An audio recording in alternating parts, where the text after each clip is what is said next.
लभियो हमके कहलो वही दिन से रतिया में सुतत नहीं कहियो हम नींद से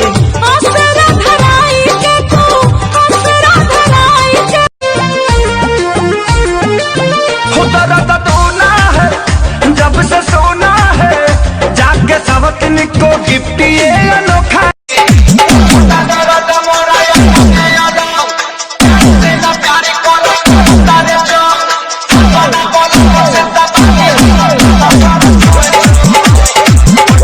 कहे तना डेरालू तू तो झूठे अगर आलू रानी कहता नी बात हम सही खेल बानी हमनी अकेले देखे गहुआ के लोग का कही राजा चलो ना पिपरवा के तरवा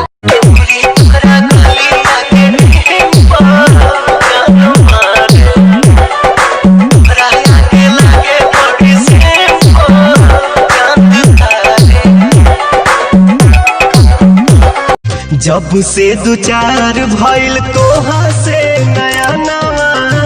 सोचिला कि हरदम रही तू आँखी के समानावा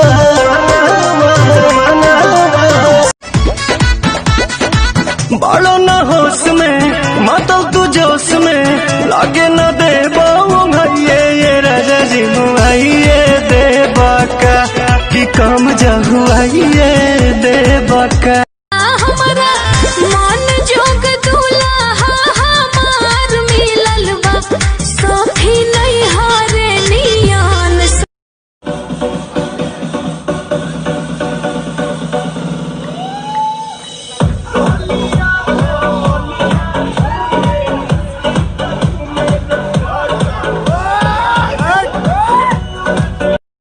सोनावा के पनिया से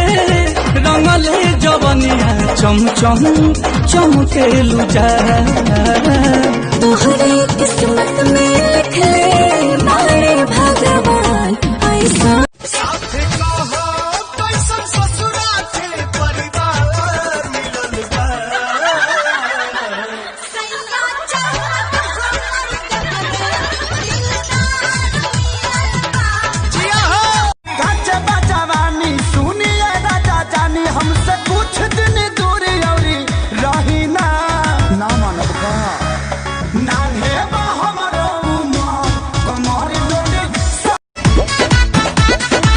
बड़ो न होश में मातल तू जोश में लागे न दे भैये ये राजा जी मुआइये दे बाका कि कम जहुआइये दे बाका हम तुम्हारे बिना मर जाएंगे। मैंने शायर मरबू शायर खेसरिया के रांची भेज के दम ले ऐसे क्यों बोलते हो? छोड़ देनी जब से छोड़ के पहिल की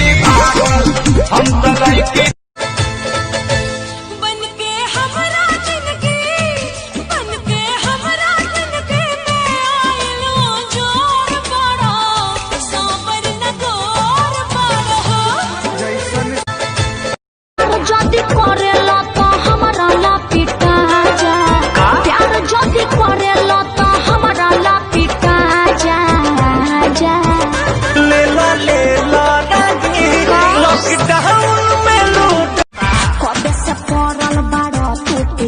तो हमारा जसवाई के न देखले बार का हो ऐसा का खास बाकी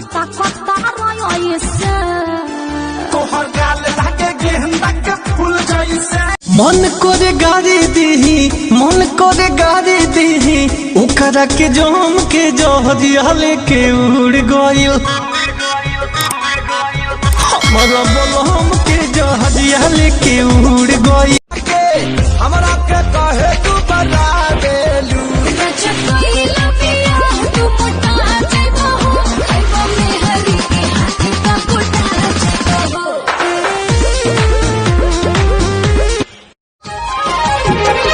तू तजे तना ये जान खूबसूरत हो